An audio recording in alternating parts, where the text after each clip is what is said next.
Why, hello, my name is Ian Tilley, and I am filling in today for Caroline Leavitt and Donald Trump, who are very busy in a meeting with Prime Minister Netanyahu this morning after last night's nuclear strike in Venezuela.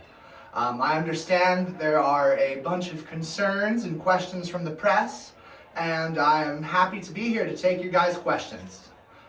Yes, 67 News. We are curious. How did President Trump come to this decision to use nuclear weapons on Venezuela? We are very concerned this is a bad decision by the president. Well, I'm so happy you asked that question.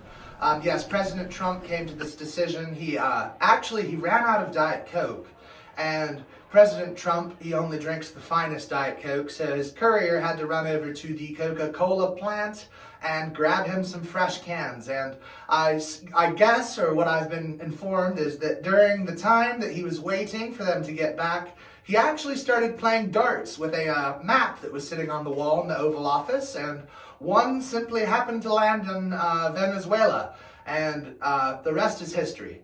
Now, for some of you guys, I understand why that may be concerning, but President Trump actually makes all of his big decisions at the White House in a similar way to this.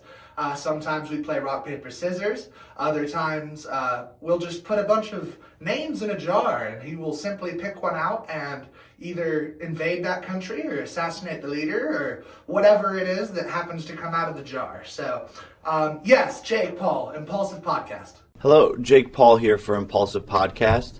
Did I hear you correctly when you said that President Trump was busy with Prime Minister Netanyahu?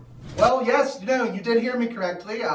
Mr. Trump and Prime Minister Netanyahu are meeting today in Israel to discuss how to bury the Epstein files. I think this is a big reason why he's done the nuclear strike on Venezuela, simply to try and change or maybe shift the focus in the news a little bit away from the files which we had promised to release, which came out completely redacted. His advisors told him that, if a big enough event came up in the news, that people would simply forget about this and move on. Yes. We find the president's decision-making process extremely concerning. How might this nuclear strike affect the world? Now, that's about all the time we have for questions today. To the press, we do have a live execution of Nicolas Maduro in Times Square tonight, hosted by Nicki Minaj and Jason Aldean. You can get your tickets on donaldtrump.com, and we hope to see you guys there.